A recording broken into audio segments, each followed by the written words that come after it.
会亲自收拾他。怎么，你终于怕了？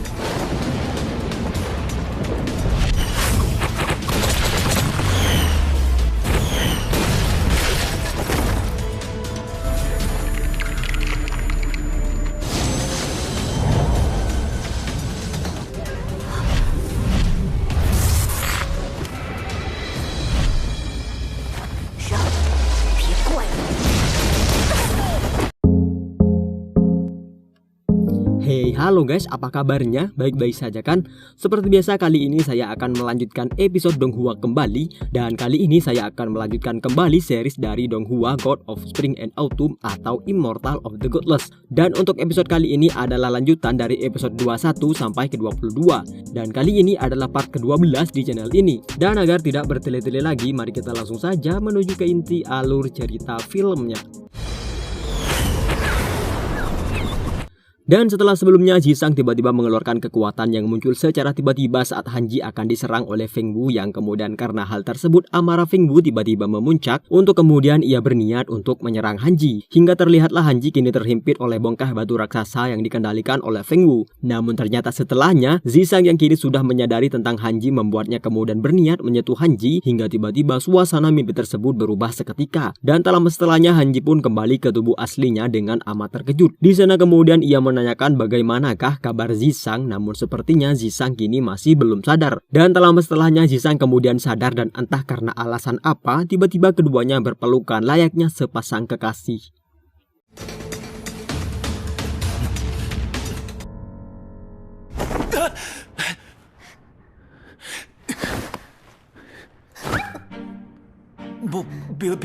Namun ternyata Feng Wu kini juga ada di sana, yang kemudian kemarahannya memuncak hingga ia mengeluarkan aura merah yang membuat keseluruhan orang yang ada di sana seolah tak berdaya. Mo Xuan mengatakan kini ia tak bisa menggunakan kekuatannya hingga dikatakan bahwa akan berakibat buruk jika Feng Wu mengeluarkan serangan yang sama untuk kedua kalinya. Mereka semua seolah tak bisa untuk melakukan apa-apa untuk melawan Feng Wu, hingga dikatakan bahwa mereka tak bisa melakukan apa-apa dengan kekuatan Feng Wu yang bahkan bisa untuk mengendalikan laut, gunung, bahkan ketenangan dunia. Feng Wu yang sebenarnya adalah Jiuding Vermilion kemudian dikatakan bahwa ia bisa saja membuat gunung dan bumi runtuh dengan kekuatannya, hingga kemarahan Feng Wu kembali memuncak karena sebenarnya ia ingin membuat Jisang bahagia dalam dunia ilusi yang ia ciptakan, dan ia menganggap Hanji dan yang lain adalah seorang pengganggu baginya.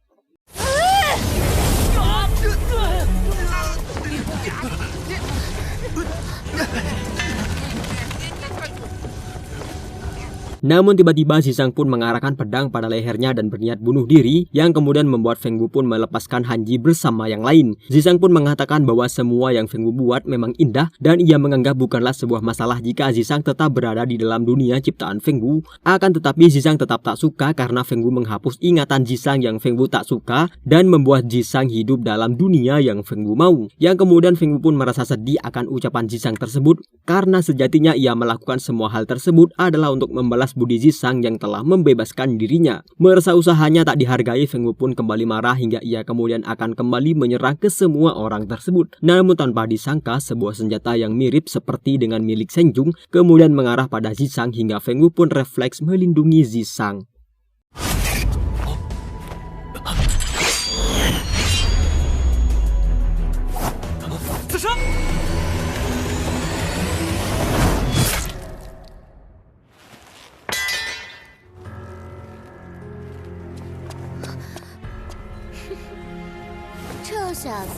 Dan ternyata benar saja kemudian datanglah Senjung dan kedua iblis rubah yang tak lain dan tak bukan adalah anak buah Senjung. Yang kemudian kedatangan mereka ke sana membuat Hanji cukup terkejut karena Hanji mengira si iblis rubah Linzi telah mati, namun ternyata kini masih hidup. Yang kemudian Senjung pun memperhatikan Feng Wu yang tak lain adalah orang yang Senjung incar karena Senjung tahu bahwa Feng Wu adalah Jiuding yang berwujud burung vermilion namun kini telah berwujud menjadi manusia. Hingga sesaat setelahnya Hanji pun mencoba menggertak Senjung agar tak menculik Feng Wu dan perkelahian kecil pun terjadi setelahnya.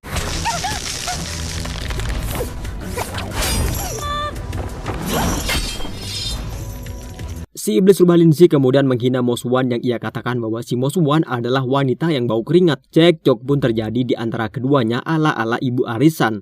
Yang kemudian iblis rubah Linzi katakan bahwa gaya bertarung Mo Xuan sama persis seperti baunya. Zisang kini terlihat khawatir akan keadaan Feng Wu yang makin parah hingga kemudian Feng Wu mengatakan bahwa mereka semua bukanlah tandingan Shen Zhong. Hingga ke semua orang di sana kemudian berusaha bekerja sama untuk melindungi Zisang dan Feng Wu dari Shen Zhong. Yang kemudian Shen Zhong memerintahkan kedua iblis rubah untuk menangkap Feng Wu. 莲溪，把朱雀鼎带走。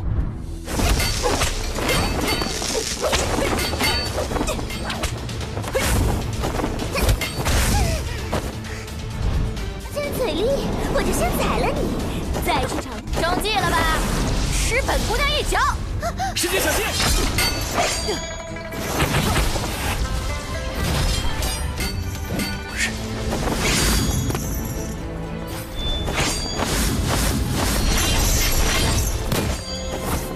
韩少强，身后！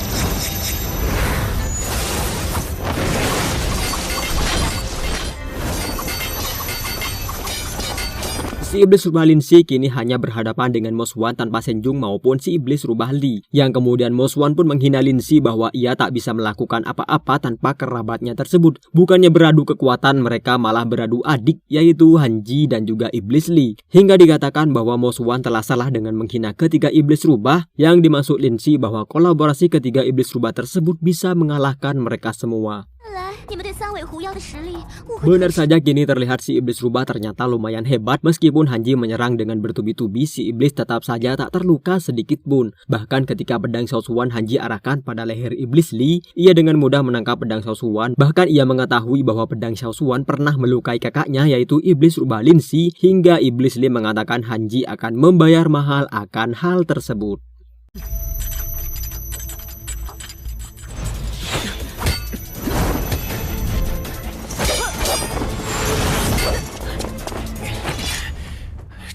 Kini benarlah yang dikatakan iblis rubah Lin Si bahwa mereka bertiga adalah iblis yang tak bisa diremehkan, hingga Han Ji pun terkejut akan hal tersebut karena ia mengira iblis Li ternyata selama ini telah menyembunyikan kekuatan aslinya.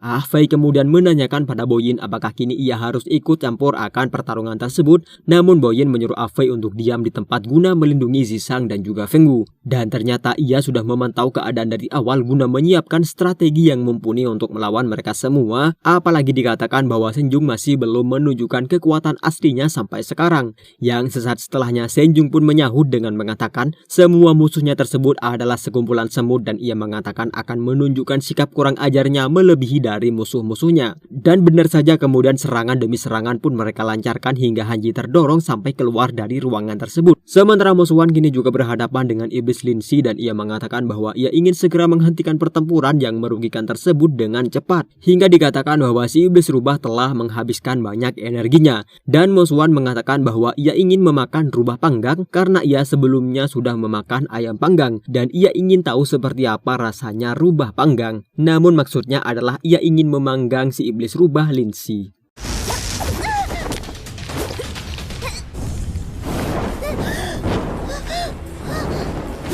Dan karena tangannya terbakar, si iblis rubah pun kemudian menjerit hingga iblis Li atau sang adik mendengar jeritannya hingga ia lengah dan berhasil dipukul mundur oleh Han Ji. Kini kedua iblis tersebut nampak tak berdaya di hadapan Han Ji dan Mo Xuan yang kemudian kejadian tersebut membuat Shen Zhong marah karena kerabatnya sedang kesakitan saat ini.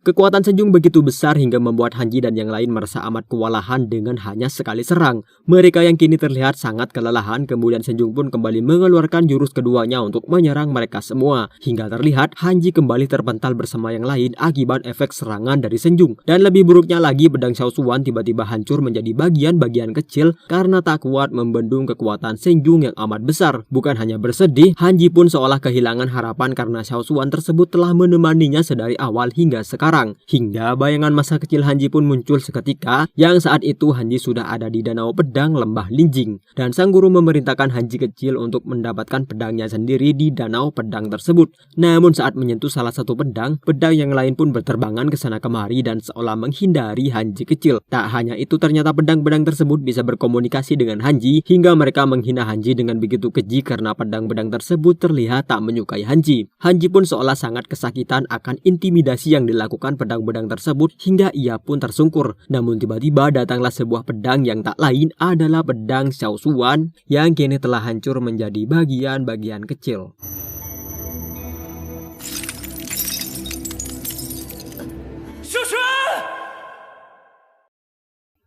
Dan episode God of Spring and Autumn kali ini berakhir di sini guys. Tapi jangan khawatir, di episode berikutnya saya akan segera mengupload episode ke-23 sampai ke-24 agar kita bisa sama-sama menikmati alur cerita filmnya. Dan agar kita sama-sama tak ketinggalan alur ceritanya, saya sarankan untuk tekan tombol subscribe di bawah, tekan tombol like-nya dan berikan komentar Anda. Seperti biasa, terima kasih dan juga matur sekalangkong.